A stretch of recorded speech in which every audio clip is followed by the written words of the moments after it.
What's up, bookworms? Welcome to episode 120 of the Cantina Book Club podcast, where readers can find interviews with authors of all genres. I'm Megan, self-proclaimed content queen, here to bring you insights from the authors themselves.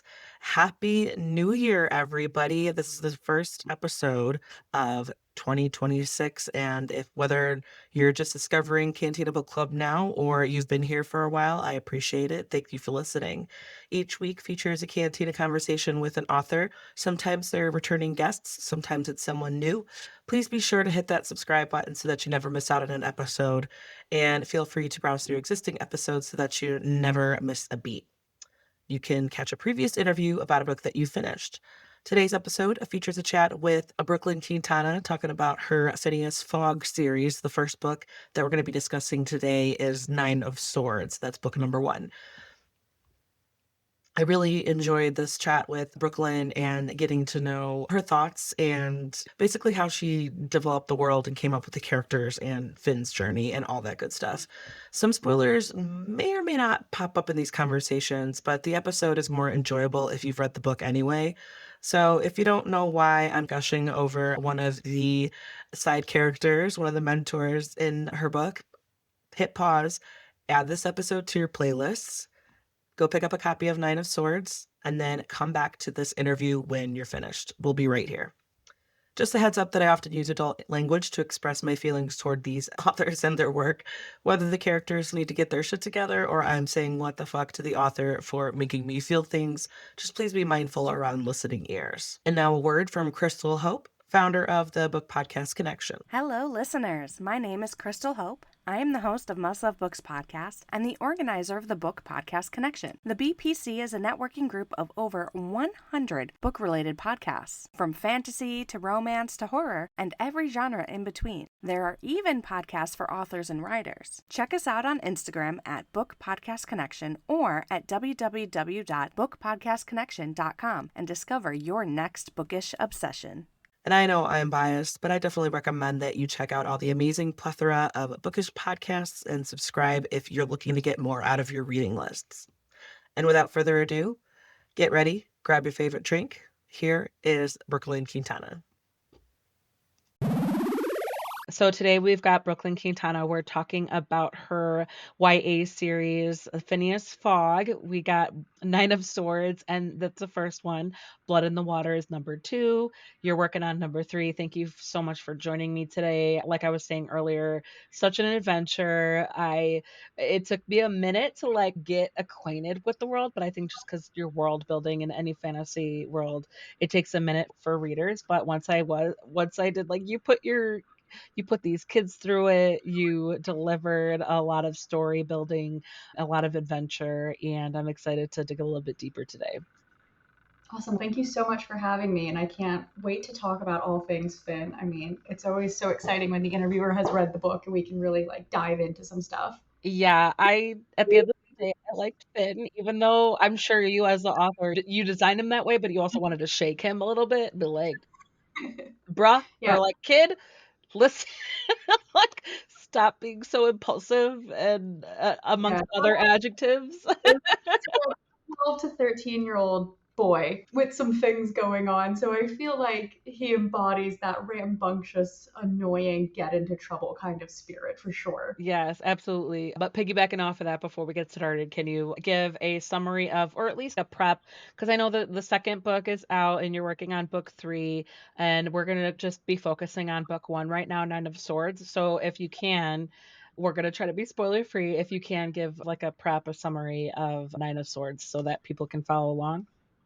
Definitely. So Nine of Swords follows Prince Fynneas as he goes from his very sheltered childhood home with his sister and his dad up in the north down to meet the rest of the royal family before being shipped off to a military school on a tropical archipelago. While he's there, he has to try and make friends, survive his zany kind of instructors that make Hogwarts look like a very safe and responsible school. There is some magic, mystery, and murder afoot, and Finn has to try and make it through all of this while also figuring out who is trying to take out the royal family and also not get killed by all the monsters. Yep, in a nutshell. He's like, I'm thinking like how I was at 12 going on 13, and these kids, because he's got a whole class of people his age, and like you said, likened it to Harry Potter. He's the first in his he's an only year one. He knows that he's just getting started, and his classmates know that they're just getting started, and it was so interesting, so fun. I loved what you did with it, but I was also like, oh damn. So can we get into your background a little bit, because I want to explore like how this experience was for you. These are your debuts, correct? This is your debut Yes, story, yes, and those are my first ones. there's a lot going on, and you clearly have plans and like Easter eggs and foreshadowing and a whole thing. Like it was so fun to get into. So I want to explore like how this experience was for you. Just yeah, I just want to explore the experience and big lessons learned, stuff like that. Definitely. I always wanted to be a storyteller of some sort. Initially, I thought I was going to be an actress. Then I dabbled with the idea of going to film school to be a director and ultimately ended up going to the University of Central Florida and I got a BA in creative writing and English literature. And then after that, I took a hard turn and thought I was going to go do law for a while and was studying to go to law school. And I was working in financial legal compliance and social security disability law at some law firms and finance firms. And then hard turned back to creativity because I realized that was just not where I was supposed to be. And then I wrote the books when I started writing book one at 24 ish. So there's a lot to learn, but I had a good foundation of having read a lot growing up and being surrounded by like my dad, who's a big reader, and obviously a love for film. So watching stories unfold and learning pacing through a more experiential learning method because I don't think my degree really helped that much other than just having a really solid foundation in how to write proper sentences. That's yeah, it sounds like you were really like trying to figure out where your knack for creativity and storytelling was gonna be the best. And that's funny how that's like going into law seems way out there, but I guess you could probably argue that you were still looking like something interested you about facts and following the story. Like law, it is a story, and each case that you're presented with could be considered a story, and trying to find those details and find out how they connect in a way that you know it front to back, like, you're ready to throw down for so, like, I think that's so interesting, but I'm just like, maybe I'm just grasping at straws here, but I think that's so interesting that you bounced around a little bit to try to like, these certain things interested you, and then you found your way back to storytelling, and I love it. So, piggybacking off of that, I imagine there was a lot of research going into developing Finn's story. We can just however level of detail you feel comfortable of getting into. What I want to know, what was your process? Did you like maybe even piggybacking off of your previous interests professional wise, did that prepare you for this creative project? Was there any like in terms of research, did you bring those skills over to this new project? Anything fascinating that you learned, surprising that you learned? I think for the most part, I've been writing short stories since I was a little kid. So I had spent at that point, when I learned to read and write, like 5 years old, 6 years old. So almost 20 years of honing that craft definitely helped. So there wasn't really research done in the crafting of a story side. And then I'm a big history buff. I love nonfiction. I will read it all up. Surprisingly, despite the fact that I have a vaguely medieval setting in my book, medieval England and Europe isn't really my primary purview or wheelhouse of interest.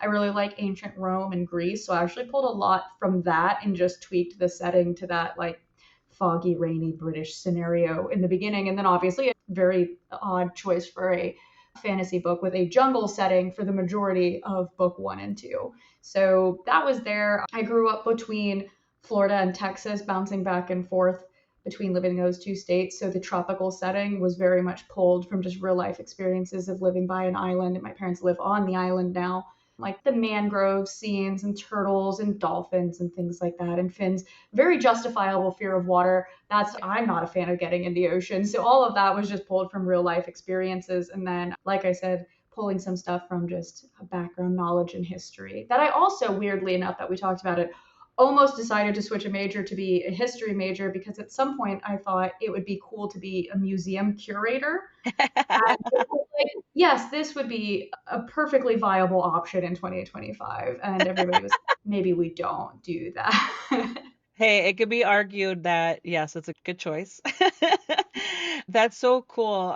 There's like little things that I want to pick up on that. I love that. So I'm a sucker for historical fiction, I have found, because I imagine if you ever step away or whenever you're finished with a Finn's story, you can definitely dip your toes into historical fiction because I love it's just there's some truth to it and it's based on true events or based on true stories, but you can take liberties with it and be have that creative side to it. I think there's just I like reading books that make me feel smarter when I'm finished. So I think it's so fascinating to learn. And there's also the element of the familiar, like what we know or what we're aware of, but then we can dig a little bit deeper into oh, whose perspective are we diving into? Who's geographically across the world or our region 20 years ago or 40 years ago or 60 years ago, things like that. I think that's so cool because I like again piggybacking off another thing, I loved all the like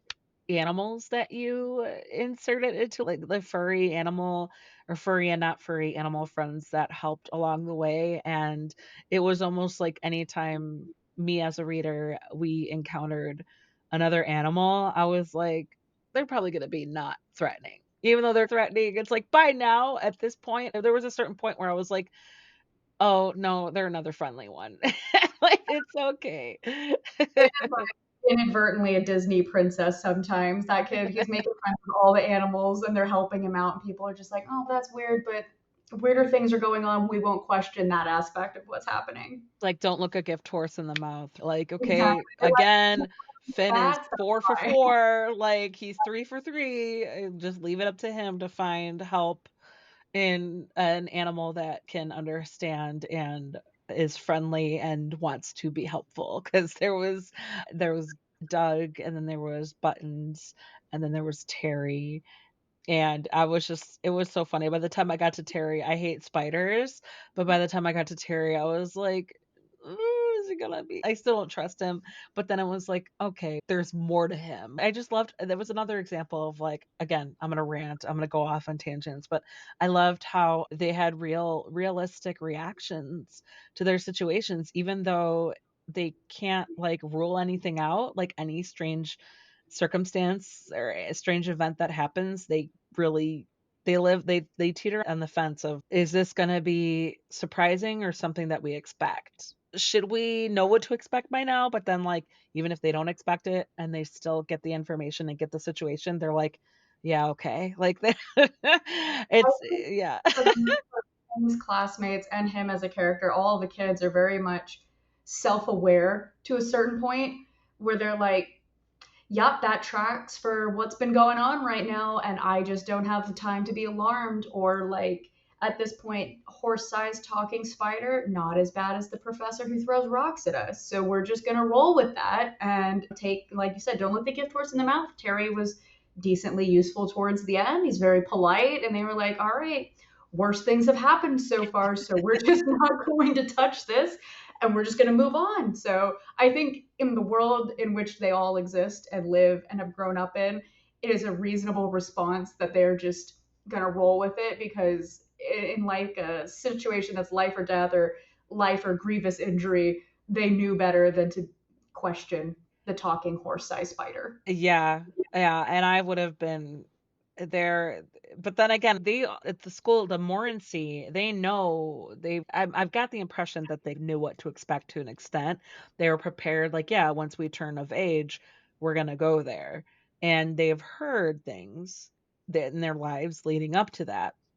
So, like, there's a sense of what the characters can expect, and there's that level of expectation and also, like, oh, this is what they're talking about. Like, there's this but also then, like, touching on the fact that they're monarchy, they're royals, and they're gonna be in their classmates are non-royals and either, like, mostly children of lords, correct? Or, like, whatever the system is. Yeah, so There's all not, like, the a lot of commoners being in this yeah, story, like, being admitted, right?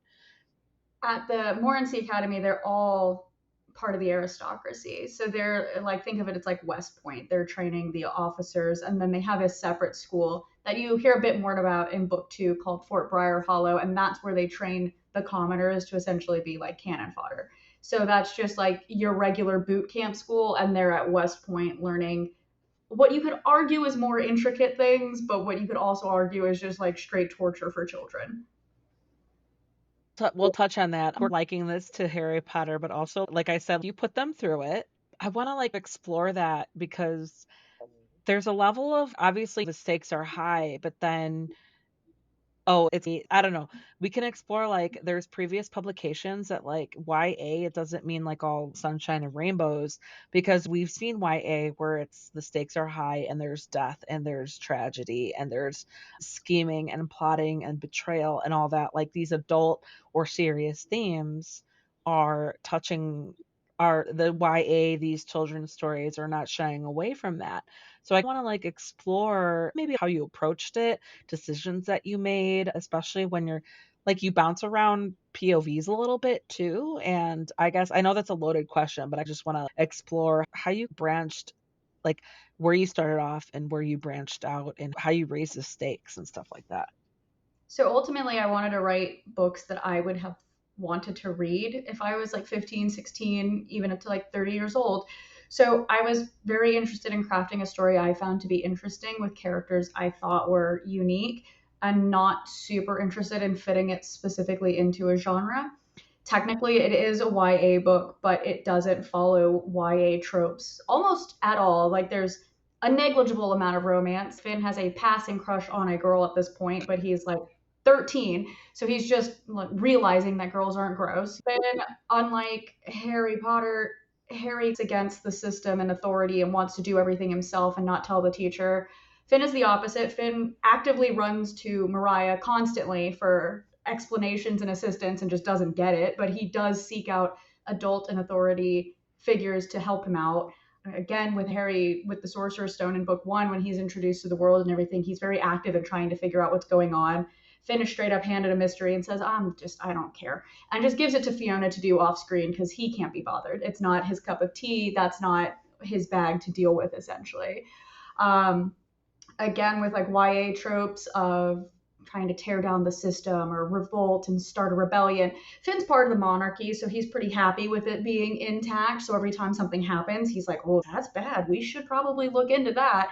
So you're almost like on the other side of the spectrum with Finn as a primary character because he's not leading a rebellion. He is not trying to change anything. He's not romantically inclined to have a plot that follows his interest in this girl he likes.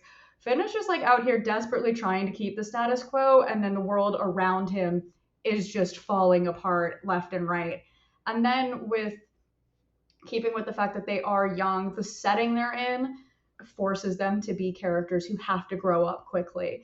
And I think a lot of the adult characters do recognize and do talk about, especially more into book 2 and a little bit into book 3 as well, where they do say, we know that they are young, but the world doesn't care that they're young because of the positions that they are put in, the titles that they have, and the families that they come from. Like, things are expected of them. And they live in a very harsh world where we're not going to hug out our problems and we're not going to have an armchair session with the therapist. You're going to fight it out and if you have to cry about it and get over it, and we have to move on.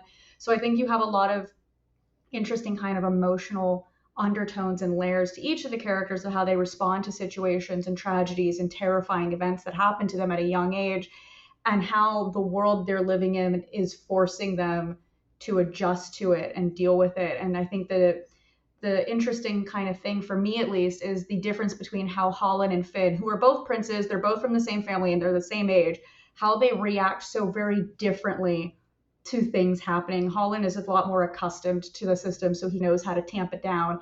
And Finn is a crier. Finn will cry and then he'll just like punch somebody through their shield.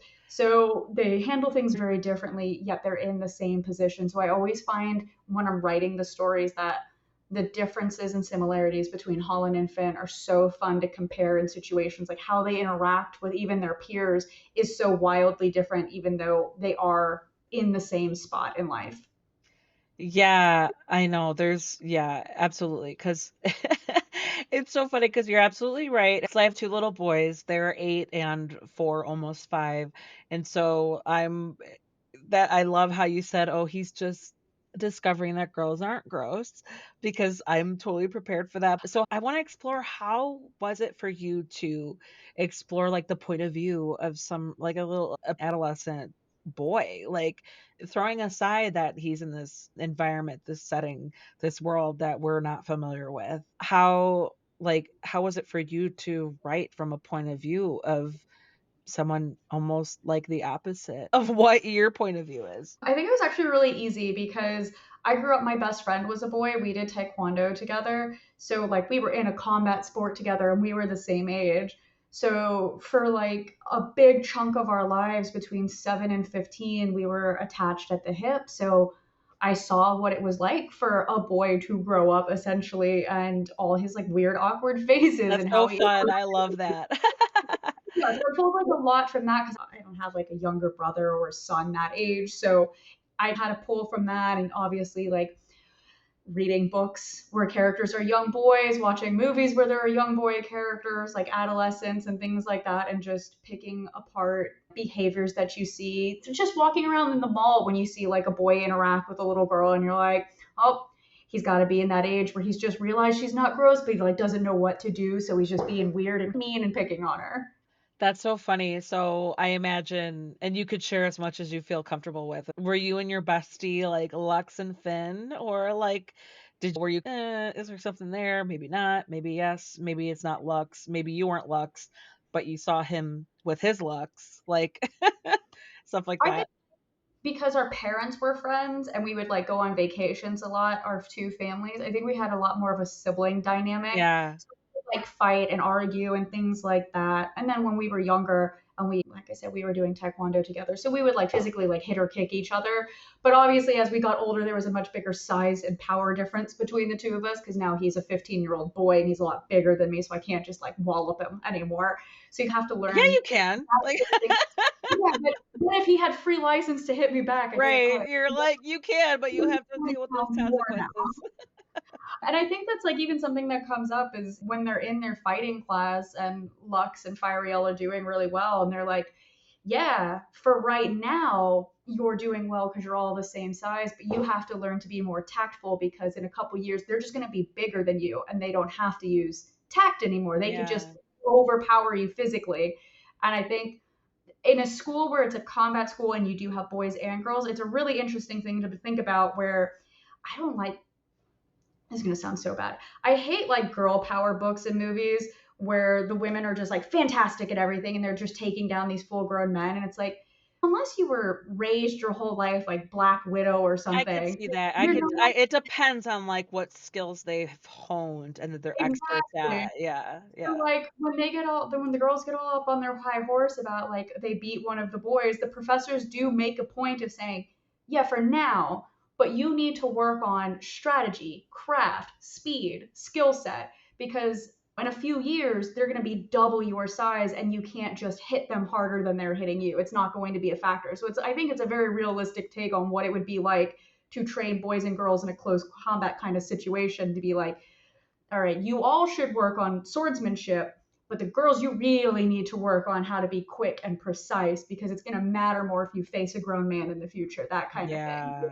Yeah. I love that distinction because it's so true. Where like it does become drastically different and their strengths, like you notice their strengths. But it's like, yeah, if you notice any woman in combat, it's their like agility, right? Versus men, they're like their strength, but they're not focusing on agility. And women are like, they know they could beef themselves up all they could try, but like at the end of the day, their strength is going to be, or their advantage is going to be a pivoting of their agility and seeing the anticipating. Things Yeah. like that. I remember growing up and we would go to tournaments and things. And when we were younger, like up until like 11 or 12, you were all grouped together by rank. So we were black belts together. So we would compete against each other. And when we were younger, we would spar, and it was a very fair fight. But then as we got older, they separated it even as teenagers into the boys and the girls of each rank, because at that point, he wasn't even so much bigger than me, but he did have a longer reach than me. And I would have to punch up and it would be harder. And so you have to, I think, turning it back to like Finn's class and things, it is really important to emphasize that the girls can be better. You can still have that girl power aspect, and I think that's really great because it's emphasized in the fact that Lux wins a lot of fights later on out of tact and speed, and she pays attention to her boy classmates. So she sees, like, as they're getting better and you have all the training montages and things, she's like, okay, you swing like a barbarian, so all I have to do is sidestep and stab and we're good to go. So you see they start to like catch on very quickly that, okay, I have to compensate for things. And I may not have to do it right now, but it's going to be very pertinent for me in the future to do well and not die. And I think like playing with things like that is a lot of fun, because even you see Mariah's sister, she didn't get, they have at the end of the year, but for people listening, they get appointed to a different military division. And Mariah's sister is like the best of the best. People are like, this is a lady who will definitely kill you. But she didn't get put into the cavalry, which is horse and as well as being like on the ground, foot soldier, stabby stab, close quarter combat. She's in the archery division because she's really precise and she's like a sniper with a bow. So you see, even like the person that they're like, oh, she'll get you, she still can get one upped by her own brother at that point, but nobody thinks less of Dot for any of that. They're still like very reverent to her skill set, and she's very strategic and she's very smart. So I think it's really fun, instead of saying that everybody can do the same exact thing always, is you have different characters who are excelling at different things based on who they are. Like Ollie is not the fastest kid in the class. This is not the person you're going to send to go run a message to your squadron on the other side of the field. But Ollie, he's good at tying knots. He figures out what he's good at. He's an amiable guy. People like him. He starts using that to his advantage. And I think that part of the story writing for me was a lot of fun. That's so cool. I love that because, yeah, you can explore different components of it and explore different parts of what, like, different divisions of an army of a fighting force would really look like, and what kind of personalities, what kind of characters would fit into that, and what those individual journeys would look like. I love that. It's like so many layers to the storytelling. Because it was funny because when I picked up these books, I was like, "Oh, these are thick." But after a while, I was like, "Okay, I get it. Like I get why there's a lot packed in here." Okay, side note, Mariah, I don't know how you managed to make him swoony in a YA book when there's nothing like insinuating about who he is on a sexual level. It's just like, oh, he was a looker back in the day. He had all the girls swooning, and he's like not interested at all. He's so broody, and he's so like over it. That's a just that I get, at least. He's like, whatever. He's bored at everything. He knows he has to train these kids, and he's like, yeah, okay, little children. And then he's mysterious, and it's so funny how we've like the little girls are noticing him, and it's so funny how like when we learn more about him, we're like, oh yeah, it makes sense that he got that. He nabbed that particular person. Like I'm like, it's so funny because I was like getting a little bit more out of Mariah as the story progressed. I was like, nah, I could see how I want to know more about him, and how I want to like adult version of his POV where I want to know more about him, but also like not from a like a YA point of view. Like, so I like, yeah, Mariah is definitely an interesting character, and I love like he's multidimensional because he comes off as like broody and mysterious and no nonsense, but then he melts with Minnie. Like you see so many soft spots with him. Like he wants to be strict.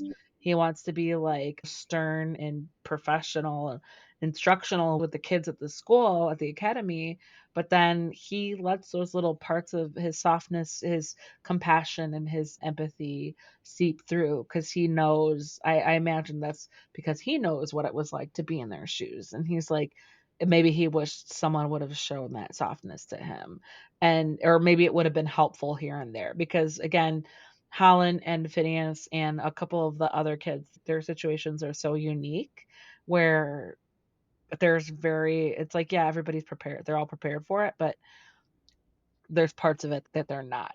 So it's like just a tidbit to you, a novella with Mariah's romantic life. I would love to read that. Okay, I'm gonna throw this at you. What were the most challenging parts to write? What were the most enjoyable parts to write? That's not fair. Nah. Most challenge I think the beginning was the most challenging because like my ADHD brain really wanted to get to the swords and jungle and monsters. And so setting a solid foundation of the world building and why we're doing this and why are we going to the school and who are these people and why do they matter, I think was the most challenging part to get across.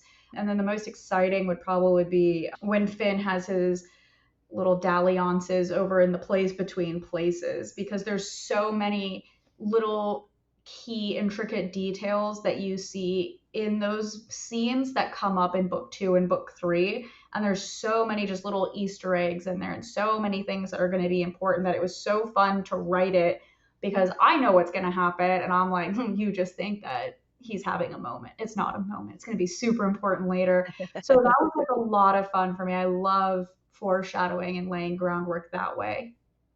I was gonna say, like, I read so much, and I know with fantasy, like, there's so much opportunity for world building, and I guess even like there's almost arguably with almost any genre, but I feel like with suspense or thrillers and with fantasy, less so than I don't know, romance or historical fiction or like women's fiction.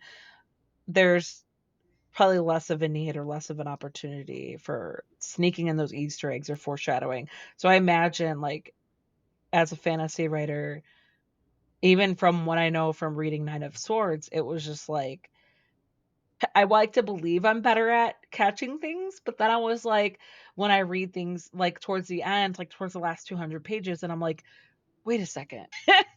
I'm like, wait a second. I was like, Brooklyn. I was like and mentally, I was like, "Wait," and then I will have the physical book, so I can't, like, search and find, like, on a digital, like, Kindle.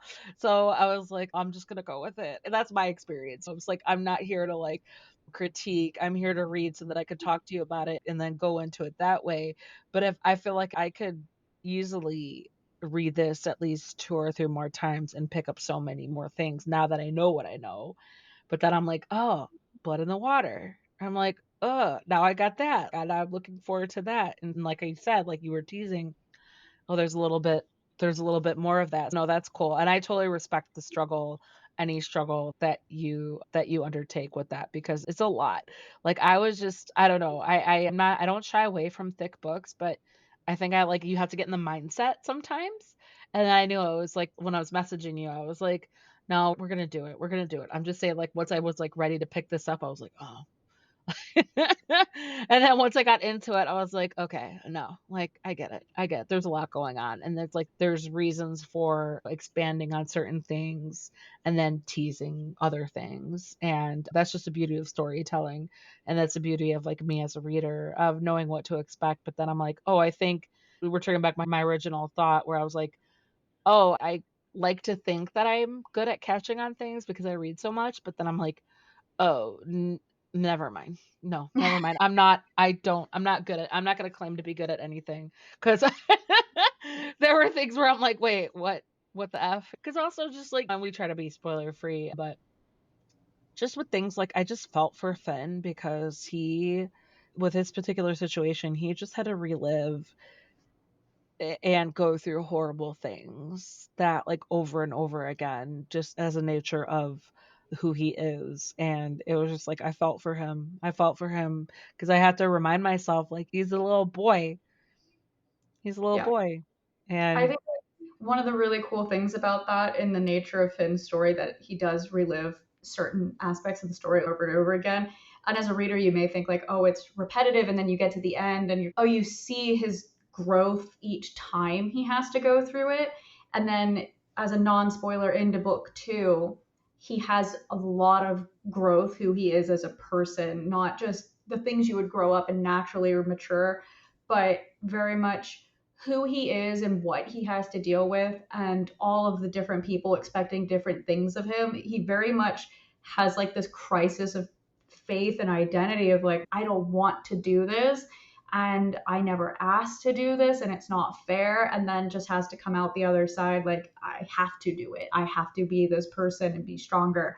And I think it's a really interesting thing because he is so young to see how he does deal with it. And I think you touched on it earlier with how Mariah reacts to Finn because he does relate a lot to Phineas and he does care about him because he was friends with Finn's parents. So this is an extension of these people he was close with growing up, and Finn looks just like his mother. So there's that constant reminder of where he came from, who he is, and then certain other aspects of the story I don't want to spoil that Mariah understands about Finn as well.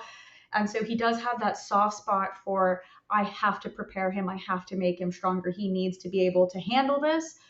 But also, I recognize this is a lot, and Finn's not Holland. He is not going to carry on and just stuff it all down. Finn is going to have a multiple times is going to need to have a cry about it.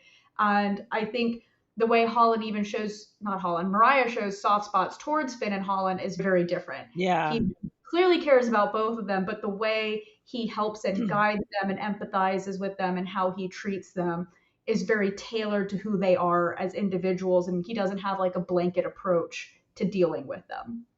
He is like Finn, like Holland is so level-headed and Finn's a hot mess. Like They're a good Finn's team. kind of a wild card because even though, like, as his classmates get to know him, they're like, you can't really predict what he's gonna do, but you can to an extent. Because when there's a point where they have to recognize each other's like strengths and tendencies and weaknesses or what things that they can work on, and a lot of them faithfully know, like, even if you can't predict what he's gonna do, you know that he's gonna be there for you. He's not gonna leave you. And like, I love Finn for that. Like, if like I said, I have two little boys and it's like the Wild West around here sometimes where I'm like and like my younger one, he has such second child energy, and that's what's hilarious to me because Phineas totally has second child energy because his older sister, like, she looked out for him because there's like what a 2 or 3 year difference between the two of them. They are Like 4 years or something 4 like years. that. Yeah, and so it was like I could totally see that where she's like sh and it took on the older sister role, like typical older sister role, but then and then he took on that like, he relies on that lifeline, he relies on that comfort, and he knows that he can rely on her for that just for older sister, for that comfort, for that family, for that support, but he's also a wild card. It just reminded me of my younger son where I was like, "Finn, like, dude, like, okay, first think." I was like, "Can you have some sort of, like, survival instinct in you?" And secondly, be the bigger person and walk away. You don't have to fight with fists all the time. Because that's what makes him such an interesting character. Because there are certain points where he deliberately chooses not to fight with violence. He deliberately chooses to, like, I'm going to see if I can come to an agreement, bargain, any of that. But then with other certain people, he's like, "No, fuck you. I just want to your face is punchable." That's how he looks at it. You need to be punched. You need to be tackled to the ground. But then there's other instances where he's like, "I don't want to fight." It's like I love that. I love that kind of like dichotomy of his approach to situations where I guess it's like it's also telling him as a character where he's like he knows he either I don't know if it's smart the way he chooses or if it's just he's it's instinctual.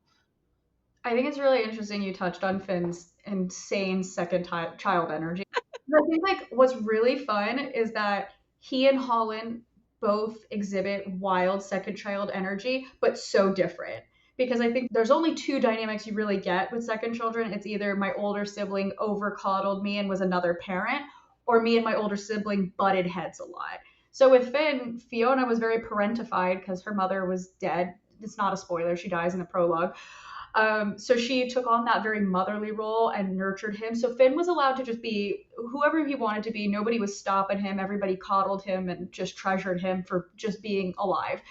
And then you have Holland, whose brother is first in line to be king. And his father, the king, clearly does not favor Holland. He just dotes on Holland's brother Kieran a lot.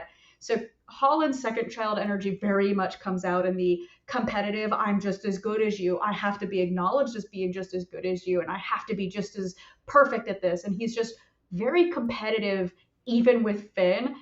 And I think it's really interesting, even when you see them interact with their siblings, that Finn immediately capitulates to whatever Fiona wants. Like, super wild the moment she shows up. He's like, what do you need? Do you want to hang out? Like, can we have dinner together?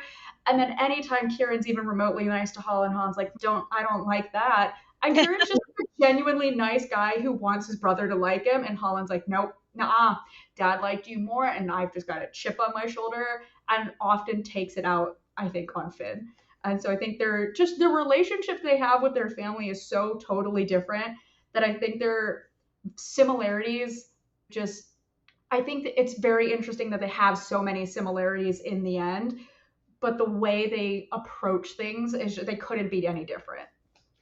Yeah, 100%. I like they're like touching on what you said before. It was like they just constantly fight. They constantly fight and they constantly get into it. And I'm like, give it a rest. There was a point where I was like, there are bigger things at play. Why are you guys still getting into it like at every little thing? But then that's just like part of their growth and their relationship as cousins and as people who are they don't know it, but they are feeling the same things and they're going through the same things and they're just like but they're normal preteen boys. They don't talk about their feelings yet, or at least not with each other. They might feel comfortable like Finn, obviously he probably feels comfortable talking with Fiona about whatever's going on because he confides in her. But Holland, he's just looking out for his baby brother, but Holland's got something to prove. Definitely. Yeah, it just adds to the soul. It's like so many things. And oh, and by the way, you gotta there's this tournament that determines the next so many years of your life. I think it's really interesting because you had touched on when they have their little war game, and the others, they all have to say, like, who's good at what, and everybody immediately is like, we trust Finn, he's got our backs. But I think it's really interesting as you read through the book that the same weird kind of innate loyalty they have to Finn, they have to Holland, but it's a very different relationship because it's very much a Finn has our backs. Holland will make sure we win. So where if like there's a war, Finn is making sure all his men get out of there, and if he has to die, he has to die. Whereas Holland is making sure we win the war, and if you have to die, you have to die. And so they have these very different, again, very different approaches to the same ends. And everybody recognizes that these are two people who should, despite obviously inherently being in titles of leadership because of who they are, they earn it amongst their married band of 12 that they've got going on over there in their first year. So they both have very strong forces of personality and charisma, but it's very different charisma. Like Finn's who you want to hang out with at the end of a long day. Holland is who you want to be in charge of a project because you'll get an A in the project. I love that. It's so perfect. It's so true. Cause yeah, you're absolutely right. Obviously, you're absolutely right because you made the story. But like it's like character deep dive into it because yeah, they are. But you need both of them. You need both of them to work like in a team to really succeed for the group for the better because they also it's just those components and they complement each other. They're how they grew up, and at the beginning, it's just the beauty of it where they're like total like enemies and Finn is so clueless. Like when all the drama happens and there's unfortunate tragedies and stuff and he's just walking around like what's your problem? And it's like dude, read the room. Like do you Yeah, Finn's not a room reader. Finn is just going to have whatever emotion Finn has, and whatever you're doing is inconsequential to what he's feeling in the moment. So yeah, it's when Holland was understandably very upset after a certain thing happened, he's like, "Why are you moping so much?" And he's like, "My guy, yeah. we're at a funeral. Why are you not?" And it's so funny because it's like then when you think about when you learn more when the readers learn most about like towards the end about Holland and who he's connected to and who the reason for like his personality traits. He not only like because the readers learn more, but then he opens up a little bit more towards the end about like how he's feeling. It's that allows a reader to just really we make sense of it, but then it's also like, "Oh, baby boy," or like, "Oh," it's reflective, but also explanatory, and I as a reader, at least for myself, that was so fun and, like, emotionally impactful because, again, like, not only second child energy, but also the implications of everybody who's, like, in the same common denominator, if you will, of, like of that group of people who identify as what he ultimately will. I feel like I'm being so cryptic and unhelpful right now, even though we're trying to be spoiler free. I'm totally with you. I think when you reread book one, having read it already, when I first hear people read it, everybody always says I hate Holland. He is just awful. Holland's my favorite character. And I think when you reread book one, knowing everything, it gives you a much deeper understanding of why Holland behaves the way Holland behaves. Just like you said, not even like not even like inbred factors, but environmental factors. And it ties back again to him and Finn being two sides of the same coin. Like Finn's dad loved Finn. Like that was his cherished child. Like he is so about that kid. Holland's dad was just like indifferent to Holland's existence, if not outright abusive towards him. Finn's mom is dead. Holland's mom is like globbed onto him, super coddled him. That's her golden child. That's my precious baby boy. You can do no wrong. So that mentality of one parent outright hating you while the other one pits you against your brother and tells you how perfect you are while he is just like his father. And that's why you shouldn't like him. That's going to breed a lot of behavioral issues to begin with. And then Finn was kept up north with his family. It was really pretty much just them and then the one town near where their castle is. And it was very isolated from everybody else. Whereas Holland is living in the capital as the son of the king. So he has a very different environment going on with everything. So those I think primary factors of how their parents treated them, how Felix was so happy to have Finn and loved both of his children very equally. He does not neglect Fiona in any way. He very much like trusts her, turns to her even though she's only 16, and entrusts a lot of caring for Finn into his daughter because he knows that she's mature and she's capable and she's very smart.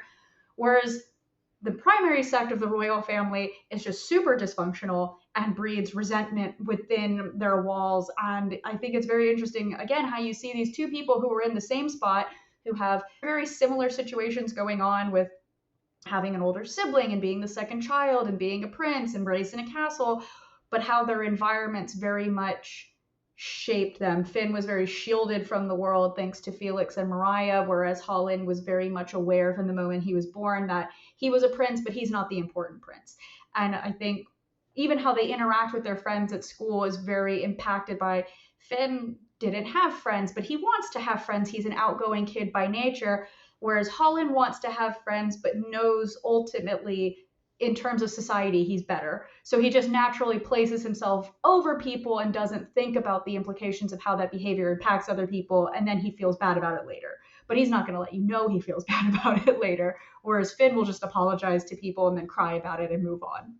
Yeah, that you're absolutely right, where Finn, he's, like, a little more humble because he's like, "Oh," he's, like, of recognizing it, but yeah, exactly, Holland is like, "I'm gonna acknowledge it, but I'm gonna move on because there's bigger fish to fry," or yeah, he's got this exalted, like, he's on a pedestal, and because that's what he feels like is expected of him. Finn's like, "I'm not even the spare." He's like, "I'm not." You in this situation. He's like, guys, I'm number three at best, and really Yeah. my sister. Let's be honest. Yeah, and of course, like, I'm like, "Fiona, yes, queen," like, she'd be like, Fiona "Go would be the girl." most competent. I feel like it's very clear that even Kieran recognizes Fiona's the most competent in the group, and he's like, "Girl, I don't want to be king. This is terrible. I just want to have some wine, hang out with my guys. Yeah. I'm not here for this." And He'd she's be like, like, "Fiona, you wanna be hand? You wanna be hand? You wanna be my, like, wing woman? My, like, exactly. little advisor? Like, whatever. Can I give you a title where you will, be allowed to make important decisions with me?" Like I feel like side story of just Fiona dealing with her people and her family would just be her constantly having a drink of wine, like straight up Scar from The Lion King. I'm surrounded by idiots. Yes. What is wrong with all of you? Like mommy issues, daddy issues, you've become an alcoholic. We've got so many Fin problems going. issues, like this, Stop like, my little brother, what did he do again? Like, what? letting us on fire, guys. It's like, hey, can you stay out of trouble for 5 fucking minutes? Seriously, like, Exactly. Like I said, she'd be the most competent of the group. That's why she can't be in charge. yeah. We have problems at that point. There would be no story if Fiona was in charge. There would just Exactly. Kingdom would be running really smoothly. Everybody would be emotionally well and well adjusted. There'd she would be have yeah, there'd health be care, mental health taken care there'd of. be She'd make no sure there was plague going on. Girl would have figured that out real quick. she would made sure the resources were distributed like logically. She would have put all the stupid men in their place. Like, hey, we don't need to worry about this. Let's worry about this, okay? Like, it's so 100%. funny. That's why she can't be in charge. There'd be no story at that point. That's so funny. I don't know if we're gonna spoil this. This is just for me. What's going on with her and Ridley? Or is it So gonna spoil like is that gonna if it's blood in the water territory, then we could pass this. But I'm like, I feel like you it's not teased it. super blood in the water territory because you don't see too much of either of them in blood in the water. Because You what get we know of Fiona is that she was staying with them. And so there's one thing you got to know about the Mordreys is they're all just so good looking. People can't help themselves. And like, I feel like at the end of book one, when you see their dad, it's just this. His kids are in their 30s and 20s, and this man is just exasperated. He's like, I can't. Nobody keeps it in their pants. These damn kids of mine. There's 9 of them. How do I keep track? I don't even know. And none of them in their adult age are at all responsible people.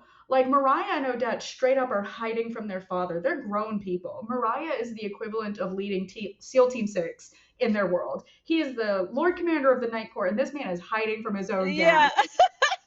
Like his younger brother was like, dude, really? And he's like, look, he likes you. He's not a fan of me. I'm not going to touch that. And so you just see Vance Mordray, who's this very powerful lord of one of the wealthiest families, and he's just like, my biggest problem's my kids. I've gone gray early. These That's damn hilarious. children. That makes him And so I get more relatable. of it in book 3, where you're like, oh, maybe Vance was justified in his exasperation with his 9 very capable, very powerful children. It's like that's yeah, hey, you raised them the best you could and that's what you got. That like 8 of the 9 are insane people, and you just got that one that you're like, that's my golden child right there. She can do no wrong, and then the rest of them you're like, I don't know. I don't even know what they've done this time.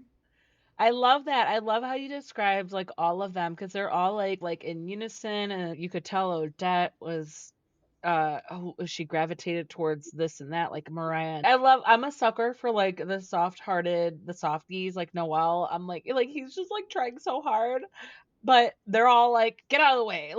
like He's too cute for his own family. They're like, you're just too nice. We're a family of black cats, and you're a golden retriever. they're like seriously. Poor man just wants like everybody to calm down. And just like when Ridley shows up to the island and him and Mariah are constantly fighting, Yeah. he flip So wait, flops. he's the youngest and Mariah is like not quite the oldest, right? Mariah is the 3rd oldest, but he's the oldest of the boys. Okay, so that's why he was like, "Little boy, Yeah, get your shit together. This is not like I do not want to see you here." You like 100%. Yeah, I feel like it's really interesting because, like, we talked about the sibling dynamics that Holland and Finn have with each other and with their own siblings, but I think the Mordreys have the most interesting sibling dynamic, the way they talk about each other. again, a novella, give a novella or a series Right? about the You Mordred. get a lot about them in book 2 and 3, and even into like book 5. You get a lot of Mordray content. But like I said, they're like 9 very capable, grown adult, well trained, strong, just frightening people. But yet they act so petty sometimes toward each other. And like the fact that the 2 grown men, one of them's like, I'm not going to talk to him. He's not my favorite brother. And they're like, okay, but you're living in the same castle right now for the game, so you got to get But over he's here it. right now. Yeah, and poor Noel's just like, I don't know what's wrong with everybody. And they all just like shit on Noel constantly. And you're like, this poor guy, he's just so nice. He's too nice for any of them. And then I think it's just like really interesting when you have these like untouchable, perfect seeming characters. And then when you get them just alone together as a family, they bicker like children again.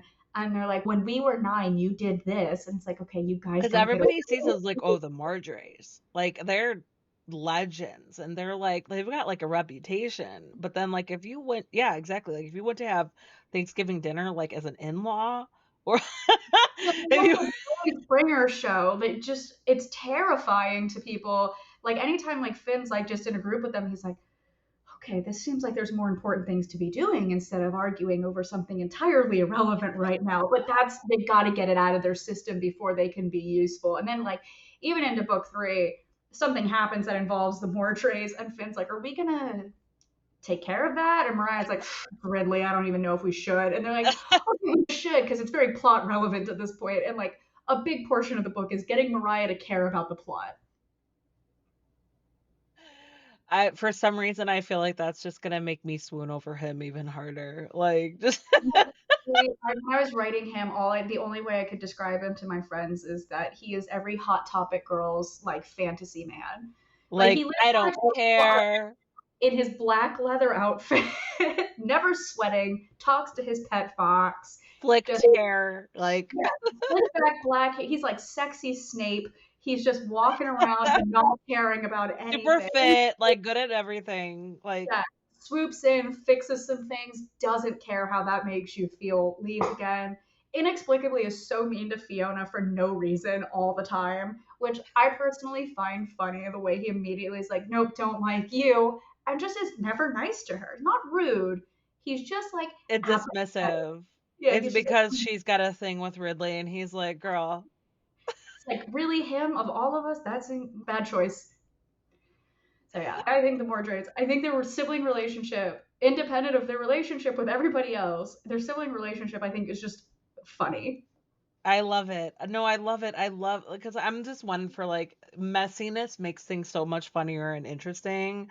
And it just also is like things would be boring if everything went smoothly, right? Like it's like you add in the sibling rivalry, the family drama, you add in like people, the wild cards like Finn. It's just that's a good story. And like you gotta figure it out from there. So I love that the Mordreys are like a whole thing. They're a whole vibe and that like Mariah is such like he's like such a focus, but he's one of 9. Like we're just like not even tapping the surface because Odette, like you said, like she's a force within her own right. And then Noel, it's like he's a softie, but he's also like he's still formidable Yeah, even fighter. the He's like soft Mordreys are going to get yeah. you. And I think, like you said, you're not even scratching the surface because you meet four, and then Nan, Fiona's going to be watched by one of Mariah's sisters, and all the Mordreys are like, which sister? I need you to clarify. One of them is a bad choice. And he's like, oh no, it's Emrys. And everybody's like, okay, the responsible one. That makes sense. Good pick. And then in book three, you realize why Mariah and Noel were immediately like, yeah, I need you to clarify because the eldest Mordray sister plays a very large role in book three. That's hilarious. I love that. I cannot wait. Oh, I'm gonna throw this at you. What I don't even know how to ask this. What advice would you give to Finn, to Fiona, to Mariah at the end of book 1? At the end of book one, what advice would I give to And Finn? then let's add Holland onto that just because Holland. I'm feeling a little frisky. Finn's would probably be, it's gonna get worse, but you're gonna be okay. Fiona's That's would so probably, Harry Potter. It's like but like it's gonna hurt, but you're gonna like it. Like yeah, exactly. It's gonna get so much worse, but you will be okay eventually. Fiona's would probably be don't fall for the pretty boys. Um, Holland's would be don't be so codependent. And then Mariah's would probably be you should have like joined the priesthood or something and been celibate. Like he has no advice. His would just be like a vague reprimand, like this could have been prevented, buddy. I love that because it's like he couldn't, from the sounds of it, he had his pick of the litter, Yeah, and he still does, and he still doesn't care. and Oh, yeah. then what he got himself into, and you're still like, bruh. Bad choices. Him and Fiona need to be sat down about their personal choices and been like, There's like we're cool, not the like best. cold bucket of ice water thrown on them. Exactly. Like, She needs to go to the convent. He needs to go to a priesthood, and they just need to stay there. That would be my advice is to the both of them. Clearly, they're not going to better themselves, especially Mariah. He has proven this now because he's not gotten better as he's gotten older. It'd be so like, he's buddy, still like, I just like in my fantasy of Mariah, or like my head canon. I don't want to say fantasy because that sounds creepy. My head canon, he's still active. yeah, I would say that. Again, it'd just be like, you understand why his dad is exasperated. He's got 9 of these kids going around. But I think, yeah, my advice there would be no advice for Fiona and Mariah. They just need to be sent away. They need to be sent away to Just isolation. take a seat, take several seats until we can figure out this thing, and then we'll come back to you. Like, Yes, we can afford therapy and we invent psychiatry in the medieval times. Then we will deal with your nonsense. I love that because as far as I know from finishing only the first book, I'm thinking I'm not seeing any of that same advice for Mariah and Fiona. Of like Fiona is just like, yeah, just be careful, girl. Mariah, I'm just be careful, but on a different playing field. But like, no, you're like, no, they need to. They need to be stopped. They won't be, but they need to be stopped. Finn and Holland need a Prozac would probably be good for Holland. And then Finn just needs a hug and be The like, it's not getting better for you. the You're Fynneas doing Fog, okay. the world equivalent. What is the Asterian equivalent of prose? Medicinal tea or something. Like all the magic they have, or all the magical like furry friends that they've got, like can't Terry come up with some like Prozac or Right? Whip something up. Wellbutrin or Calm down, my guy. You're too tightly wound. But yeah, especially like going into book 2, somebody needs to be like, you need to be less codependent and like be a big boy now. And then I Finn love is it. not gonna have a good time. Because I'm sitting here like I volunteer as tribute for Mariah. Like I'll be there to chill in his room, heal his wounds, take care of his boredom, or and not that he would listen to me.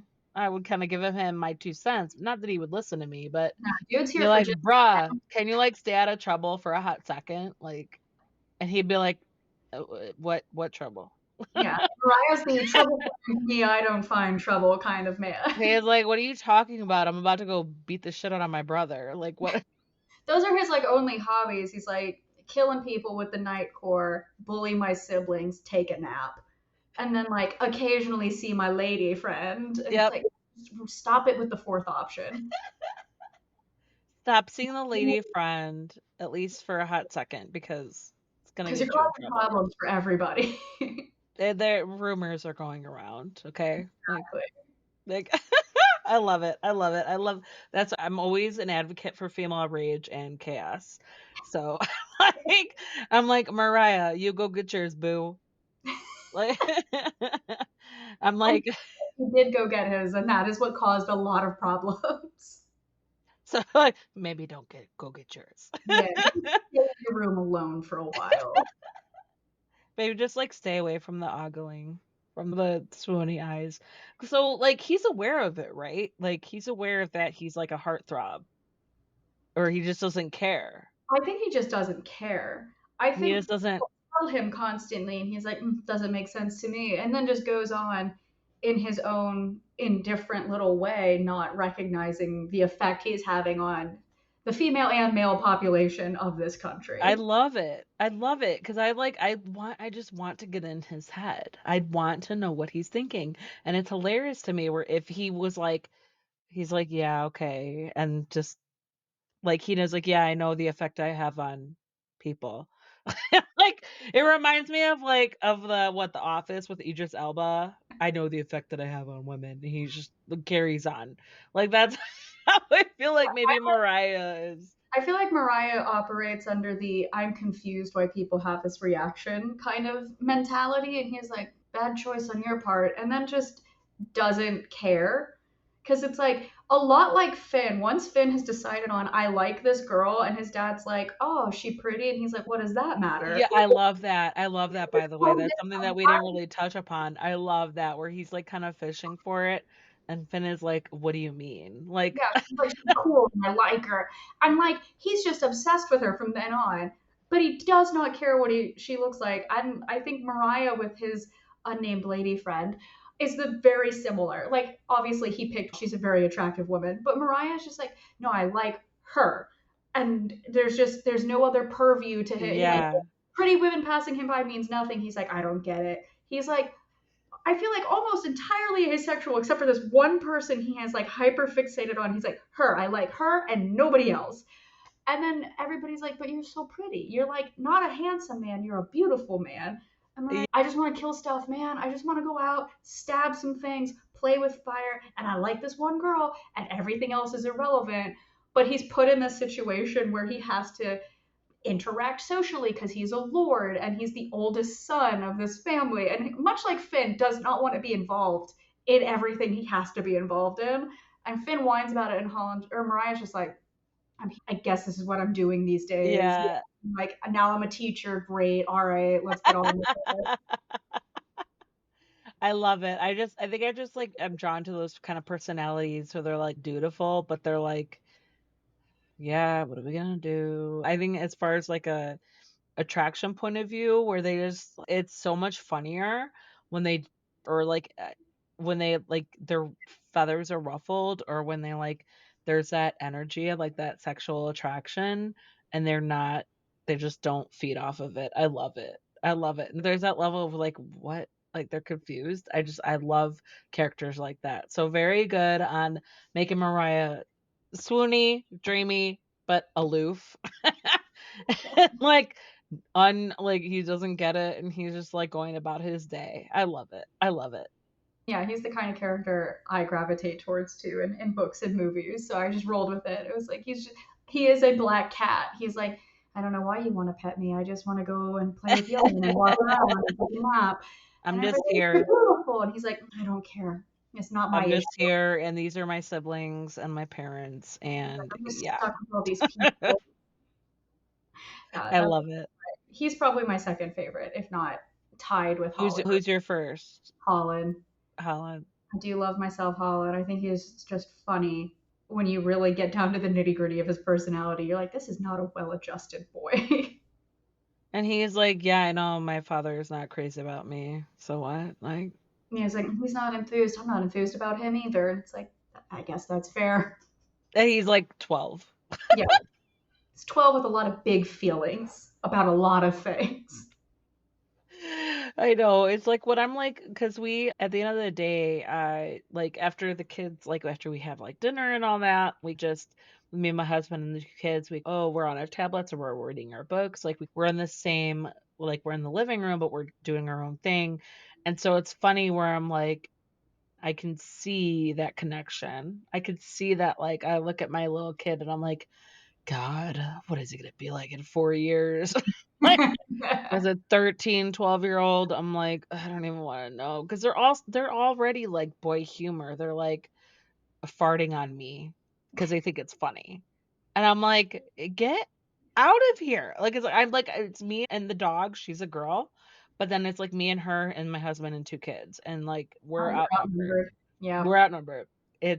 I'm just like in gross boy territory and like they'll just be silly and all that, but it's all gross boy stuff. And so when I read books, I was like when I was like in Finn's world, I was like, yeah, okay, little Yeah. boy Finn's thing. a boy's boy.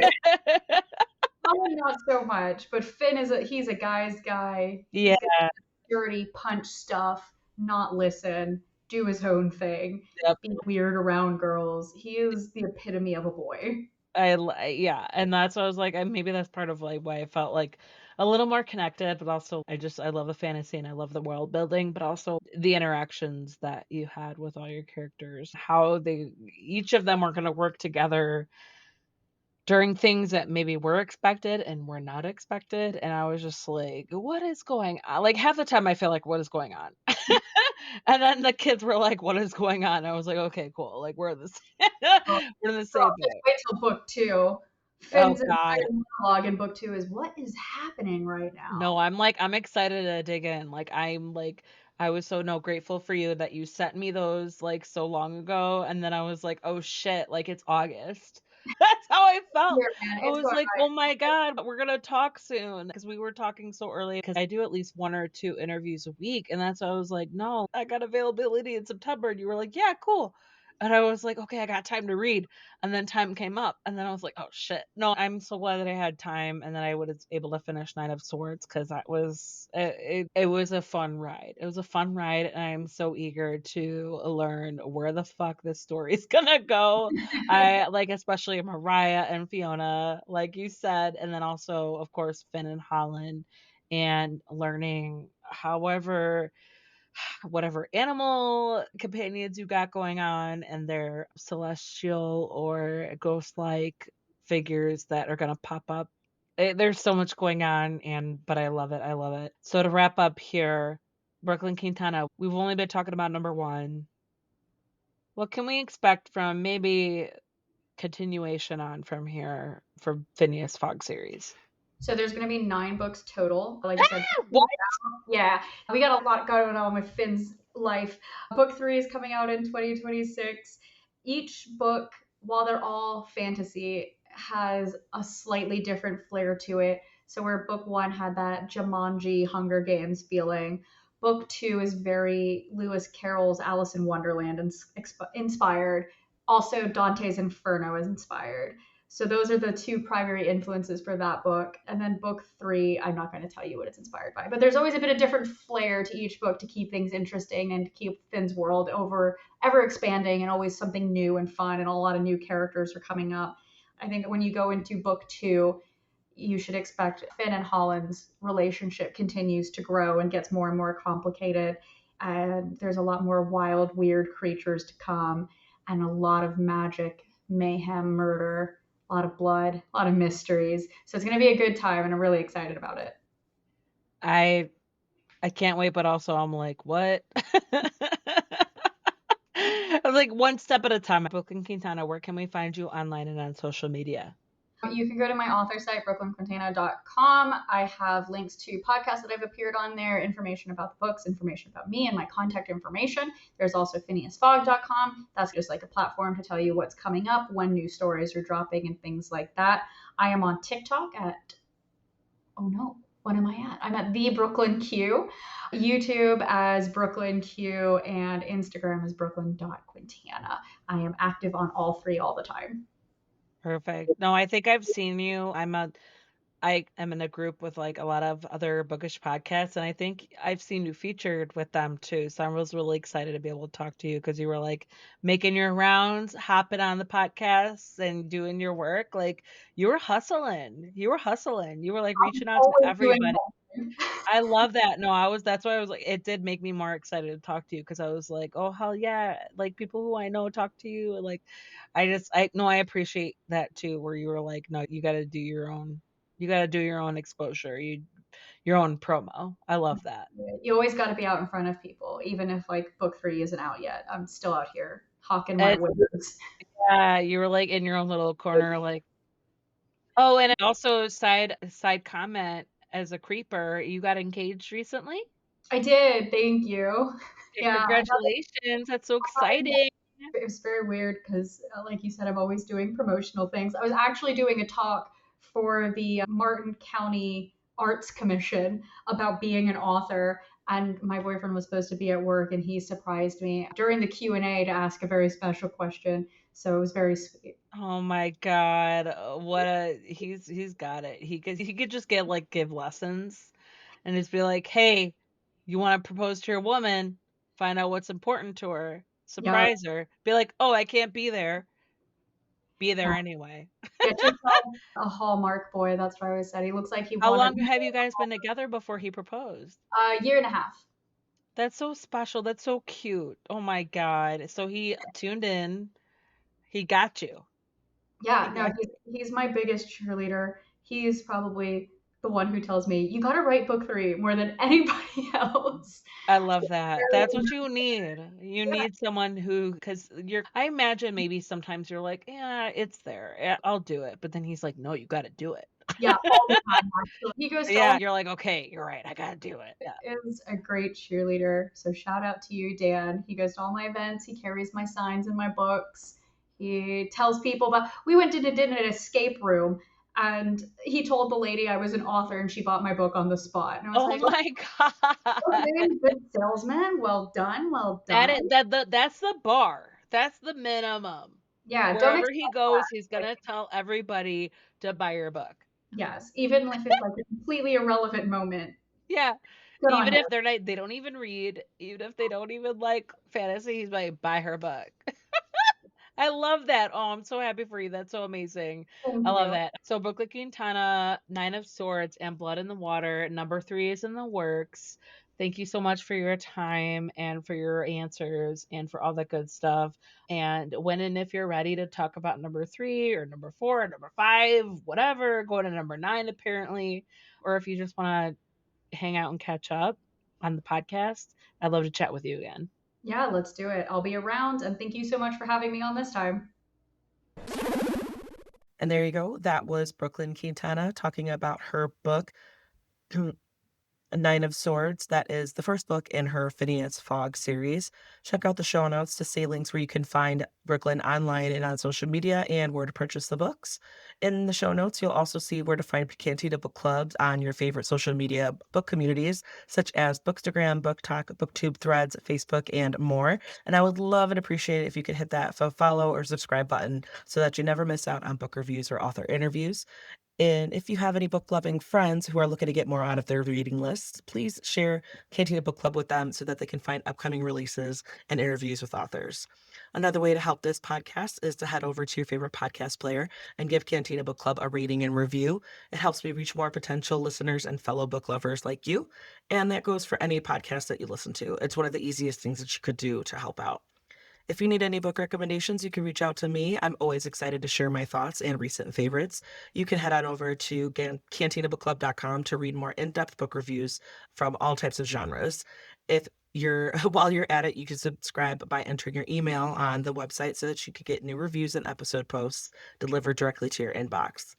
If you want to support Cantina Book Club even more, you could donate by finding the form on cantinabookclub.com. Whether it's one-time donation or as little as $1 a month, I seriously appreciate the support and will share my appreciation by giving you a shout out on the show. And finally, one of the best ways to help authors promote their works is to head on over to Amazon, Goodreads, Storygraph, or wherever you rate your books and give a title you've read a rating and review. It's seriously one of the easiest ways to help out an author besides actually purchasing the book or even shouting out on social media. Thanks so much for listening and see you next time. Cheers.